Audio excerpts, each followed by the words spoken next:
मैं और वो यूनिवर्सिटी में एक ही क्लास में पढ़ते थे।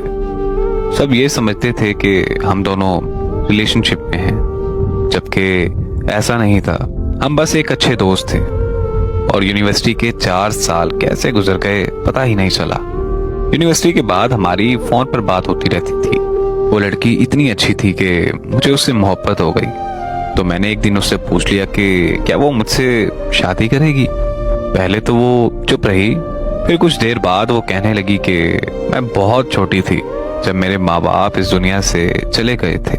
मेरे चचा और चची ने मुझे पाला है। मेरी शादी उन्होंने अपने बेटे से तय की हुई है। आप बहुत अच्छे इंसान हैं, लेकिन मैं आपसे शादी नहीं कर सकती। आपकी किस्मत में मुझसे अच्छी लड़की होगी। और मैं उसकी मजबूरी से समझ चुका था कि इसी वजह से मैंने उससे इस टॉपिक पे दोबारा बात नहीं की। फिर कुछ ही अरसे के बाद उसकी शादी हो गई। शादी के बाद उसने मुझसे कभी राब्ता नहीं किया।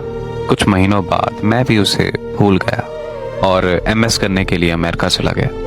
और फिर जब मैं 2 साल के बाद पाकिस्तान वापस आया तो यूनिवर्सिटी के कुछ पुराने दोस्त मुझसे मिलने आए। उन्होंने मुझसे महविश का जिक्र किया तो मुझे उससे मिलने की चाहत होने लगी। मैं महविश के चचा के घर चला गया जहां वो रहा करती थी। वहां जाकर मुझे पता चला कि 1 साल बाद उसकी तलाक हो गई थी। और वो तलाक के बाद कहाँ गई, कैसे गई, किसी को कुछ पता नहीं। ये सुनकर मुझे बहुत ज्यादा तकलीफ हुई और मैंने उसे ढूंढने का फैसला किया। उसके सारे दोस्तों से, सारे रिश्तेदारों से मैंने पूछा कि वो कहाँ जा सकती है, लेकिन किसी को कुछ पता नहीं था। ढूंढते ढूंढते 6 महीने गुजर गए, लेकिन उसका कोई सुराग नहीं मिला। एक दिन मैं दोपहर को सो रहा था और मैंने ख्वाब देखा कि दाता दरबार की सीढ़ियों में बैठी रो रही है। मैं ख्वाब से जागते ही दाता दरबार की तरफ निकल पड़ा। वहां पहुंचकर उसे इधर उधर तलाश किया, लेकिन वो नहीं मिली। फिर मेरी वहां मुलाकात एक दरवेश से हुई। मैंने उस दरवेश को सारी बात बताई तो उसने कहा कि क्या तुम महविश को ढूंढ रहे हो और क्या तुम्हारा नाम हमजा है।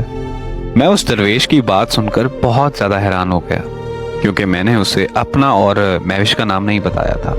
उस दरवेश ने बताया कि महविश यहाँ रोज आती थी और घंटों दरबार की सीढ़ियों में बैठी रोती रहती थी। एक दिन मैंने उससे पूछा कि क्या इस दुनिया में तुम्हारा कोई अपना नहीं है, तो उसकी जुबान पर पहला लफ्ज, पहला नाम हमजा था। मैं उस दरवेश की बात सुनकर बहुत ज्यादा रोने लगा। फिर मैंने उस दरवेश से पूछा कि बाबा जी क्या आपको उसका पता है।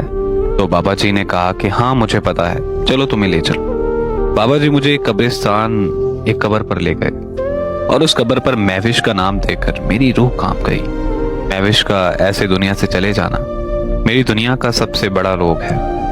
मेरी दुआ है कि अल्लाह पाक महविश को करवट करवट जन्नत नसीब करे। आमीन।